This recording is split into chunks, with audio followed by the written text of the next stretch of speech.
Halo, selamat sore. Kembali lagi dengan Nitali Wulangi. Nah, saya mau memperkenalkan diri. Saya salah satu UKM dari Kota Kupang. Nama UKM saya NCK, singkatan dari Nitas Collection Kupang. NCK dibaca NCK. Anyway, video kali ini mau saya pakai untuk bicara tentang pengalaman saya mengikuti pameran ke luar negeri.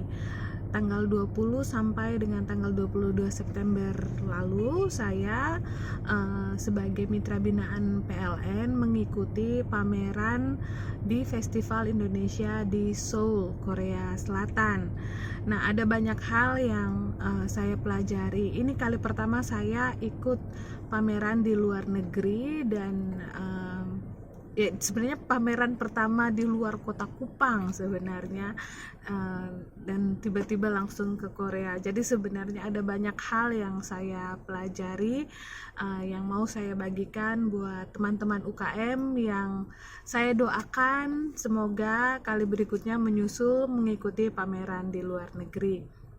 Hal pertama yang saya pelajari adalah pertama kita harus menguasai bahasa dari daerah yang akan kita kunjungi, dari negara yang akan kita kunjungi.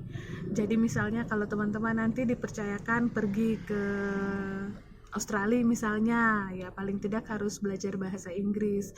Kalau dipercayakan ke Jepang, ya harus menguasai bahasa Jepang dan sebagainya. Kenapa?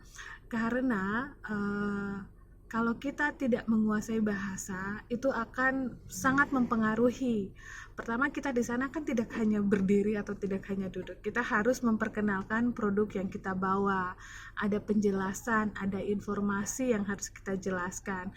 Nanti akan ada, bisa jadi mereka mau tawar-menawar, bisa jadi mereka mau lebih tahu tentang produk yang kita bawakan. Jadi ya satu yang saya percaya, otomatis teman-teman pasti menguasai produk yang teman-teman bawa. Itu kan wajib ya, mau pameran di luar negeri, dalam kota sekalipun, tetap kita harus menguasai produk yang kita pamerkan. Jangan sampai kita bilang saya kurang tahu. No, that's not a good thing.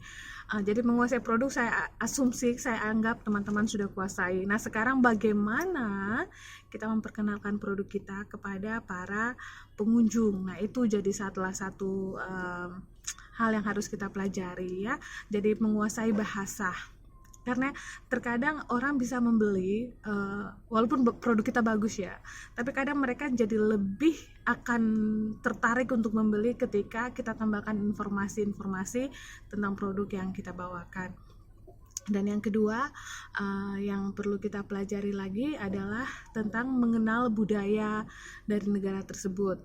Karena kali lalu yang saya pelajari, saya kan ke Korea nih, saya tidak memahami benar bahwa ternyata orang Korea itu suka nawar, bahkan sampai di toko sekalipun bisa nawar. Kami ke Myeongdong, itu salah satu pusat perbelanjaan skincare di sana.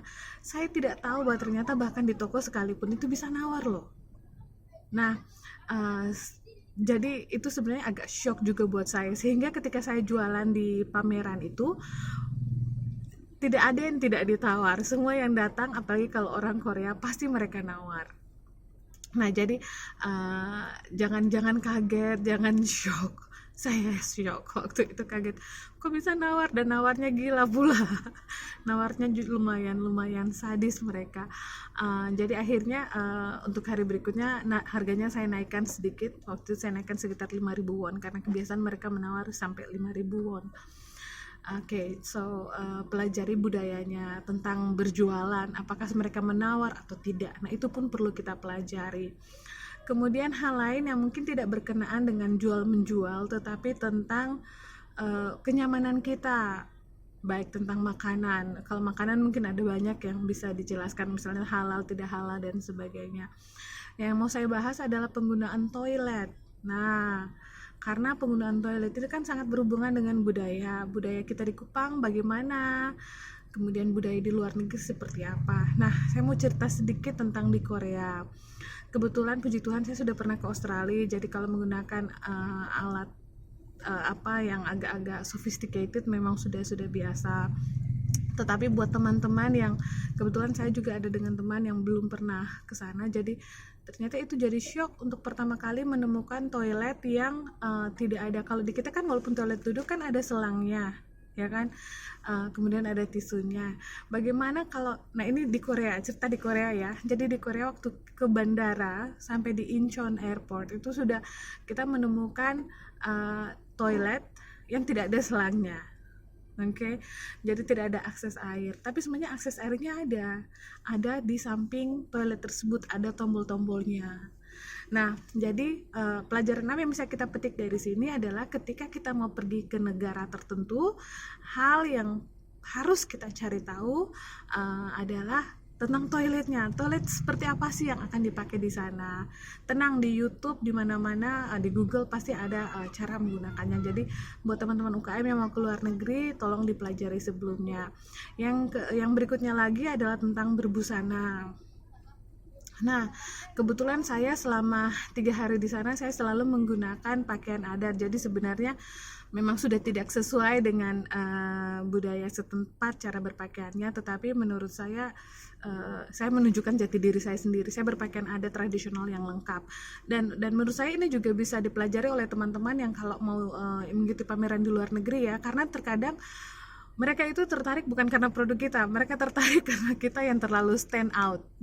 Datang dengan mula-mulik, kemudian dengan aksesoris yang lengkap, itu banyak menarik perhatian. Memang dibutuhkan mental baja sih, karena nanti dari hotel dengan pakaian lengkap jalan ke tempat pameran itu juga cukup menyita perhatian warga setempat.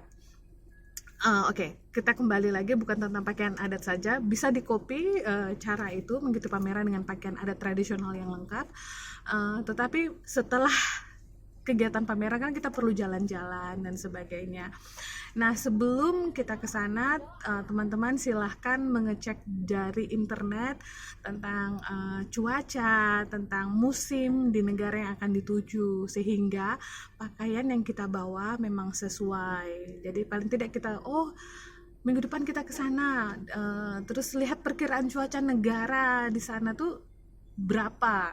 Kebetulan saya sudah cek di Seoul, waktu saya sebelum ke Seoul dari Kupang saya sudah cek kurang lebih belasan, mulai dari 14 sampai 25 derajat. Jadi memang pakaiannya masih biasa karena memang tidak terlalu dingin juga. Oke, itu tentang pakaian. Kemudian kalau mau belanja mending dicatat. Jadi misalnya mau beli oleh-oleh mending dicatat. Jadi ini pengalaman, dan dicatatnya dengan menggunakan mata uang sana. Jadi kebetulan kami di Korea jadi menggunakan won. Nah, ketika kita hanya mencatat barang, tidak dengan menggunakan dengan uangnya juga sekalian, itu yang agak kerepotan. Jadi saran saya masih dari Kupang atau dari tempat di mana teman-teman berada, mulai dah hunting. Jadi misalnya, saya mau ke Korea, saya mau coba skincare ini, coba di Google. Saya mau beli di Myeongdong, ada toko apa saja. Itu nanti mereka juga sudah menyertakan harga mereka. Nah, saran saya sebagai ibu-ibu bendahara agung dalam rumah tangga, supaya tidak kebablasan seperti saya, ada baiknya kita melis, memang sudah punya list daftar apa yang harus dibelanjakan, kemudian kita sudah tahu, sudah paling tidak punya perkiraan harganya berapa. Karena kalau tanpa daftar belanja, tanpa ada perkiraan, itu biasanya kita kebablasan. Kita belanja sesuai dengan keinginan mata dan bukan sesuai dengan kebutuhan. Well, mungkin sekian dulu dari saya. Jikalau ada pertanyaan, silahkan bertanya, boleh komen, boleh juga WA di nomor 0822 366 38844. Terima kasih, I'll see you in the next video.